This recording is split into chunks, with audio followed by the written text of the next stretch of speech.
Am I that short, really? Okay. All right. You're wearing boots. Good to go? Good. All right. 3, 2, 1. A tough loss for Arkansas in Bud Walton against Kentucky, a team that everyone was waiting for them to come to. Nope. Okay. 3, 2, 1. Ailey Weiss here along with Ty Richardson on PTN Digital Extra after a tough loss for Arkansas inside Bud Walton. They hosted Kentucky 85-77. They go down. Coach Cal not happy in the press conference after the game, Ty. Now, a very disappointing performance. Arkansas had a chance in the second half. Darius Haycuff started to heat up. Arkansas got a couple technical fouls to go their way. Kentucky ends up with 4. Arkansas ends up with 2. And yet Kentucky continued to weather the storm. Very similar to what Arkansas did in Rupp last year. Felt eerily similar. Arkansas on the receiving end. Now you get a week off to think about it before traveling to Starkville. Coach Cal joking about how he would love to have 2 weeks off, but can't get that when you're playing a tough SEC schedule. Let's just start from the very beginning of the game because Arkansas, again, started slow and just dug themselves a hole from the beginning. Yeah, because initially you're down, I think, 15-4, down double-digit points. And when you're catching up, it's already tough. You're exerting a lot of energy. You wouldn't have to. And then you do that in the second half, and you get up and you start to get life back. But at that point, Kentucky felt like once they got through those technical fouls that they could win this basketball game. And they got to Arkansas. Every time that Arkansas would make a play on one end, Kentucky would battle back and make the play. You've got to give, as Cal said multiple times in the press conference, you got to give Kentucky credit because they deserve it. They came into one of the most hostile environments that they'll play in all season long, and they beat the Razorbacks in the second half. There was not an empty seat in Bud Walton. In part, that's because Billy Richmond took to social media and was like, let's do a whiteout. And there were towels flying pretty much the whole game. But I would say that Billy Richmond would be the player of the game tonight. I mean, he came in during that first half when they were struggling and was the spark off the bench like he is every game. But it felt different this one. Yeah, Ailey, so Cal's at a dilemma, and he kind of talked about the conundrum. So Billy's playing at a really high level right now. Carter didn't have his best performance tonight, but he talked about, Carter, we need you to win. So will you see a smaller lineup? Will you see maybe TB at the 5 and see Carter at the 4 and Billy at the 3? Billy had one of the best dunks in college basketball this season. I don't think Kentucky was ready for him to get it. Really, I think he was the one that inbounded the pass and then came and got it and just took it and threw it down.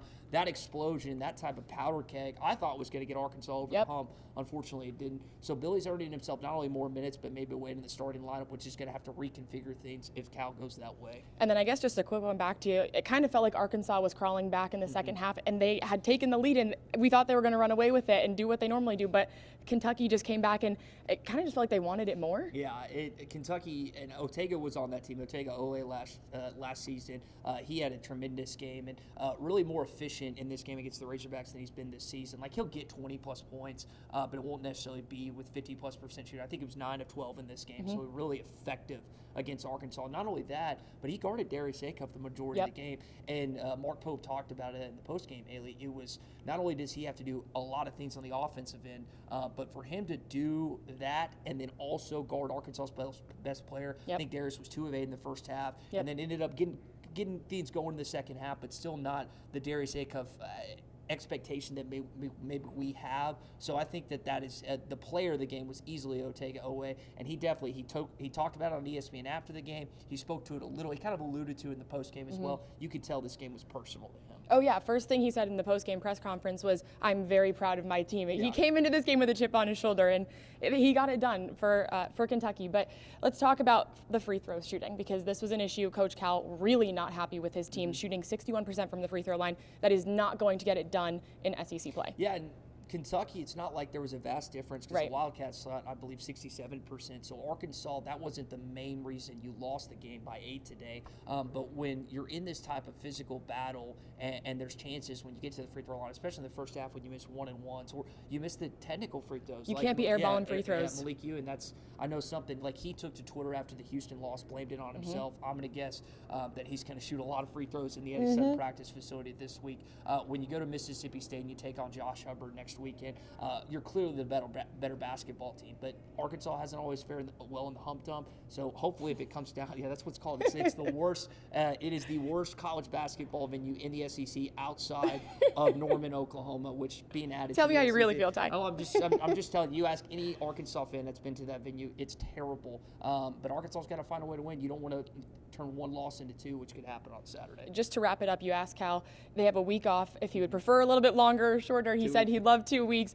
What do you think Arkansas really needs to focus on now that they have a whole week off? Coach Cal said he and the players are going to have 2 days off, regardless of a win or loss. They now have 2 days off. When they hit the court back in a couple of days, what do they really need to focus on to get ready? Oh, it's defense. I mean, you give up 87 points. I know Kentucky has guys that are capable, like Otega, Owe, but even in wins, like you're giving up a lot of points to Ole Miss, who's not a good offensive team. They nearly get 90 points, despite Arkansas, again, doing what they need to offensively. That has been an Achilles heel. Malik Thomas, Darius Acuff giving up a lot of straight line drives, guys getting beat baseline, not getting the offensive rebounds, or excuse me, defensive rebounds that you needed tonight. Kentucky nearly out rebounding the Razorbacks by double digits. So I think that's Cal's message to his team this week. He mentioned he's going to give his guys 2 days off, but that's the thing. They know they have the offense to compete, and not just compete, but win this conference. But defensively, this is a team that if they don't play what they need to defensively, they could get knocked out of the first weekend when it gets to March. Haley. Yep, 100%, and that's why Coach Cal said that maybe Billy Richmond will be moving his way into the starting lineup or just more playing time in general. That'll do it for right now. He's Ty Richardson. I'm Ailey Weiss. We'll see you soon.